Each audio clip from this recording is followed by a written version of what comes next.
রায়গঞ্জবাসীকে হৃদয় অন্তরস্থল থেকে ধন্যবাদ কৃতজ্ঞতা জানাচ্ছি। রায়গঞ্জবাসী এবার উন্নয়নের নিরিখে জনাদেশ দিয়েছে। এবার আমাদের নৈতিক দায়িত্ব রায়গঞ্জবাসীকে যেটা প্রতিশ্রুতি দিয়েছি সেই ডেভেলপমেন্ট, রায়গঞ্জের যাতে সার্বিক ডেভেলপমেন্ট হোক, এটাই আমার লক্ষ্য। আর এই লক্ষ্যে আমরা এগিয়ে যাব। প্রথম কাজ কি করবেন?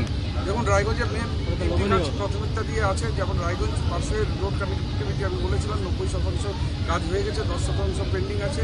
সেই কাজটা আমি করব। রায়গঞ্জের ড্রেনেজ ব্যবস্থা, সেটা রায়গঞ্জের বোর্ড অফ অ্যাডমিনিস্ট্রেটর আর যারা কোঅর্ডিনেটর আছেন তাদের সাথে বসে নিয়ে একটা মাস্টার প্ল্যান তৈরি করবো। আর রায়গঞ্জে একটা যানজটটাও একটা সমস্যা, সেই যানজটমুক্ত রায়গঞ্জ কী করে করা যায় সেই প্ল্যানিংটা আমরা করে নিয়ে বিজেপি প্রার্থী এইমাত্র বলে বেরিয়ে গেলেন যে রায়গঞ্জ ছাপ্পা বিধায়ক পেল। না, রায়গঞ্জ কি পেল এটা জনাদেশ।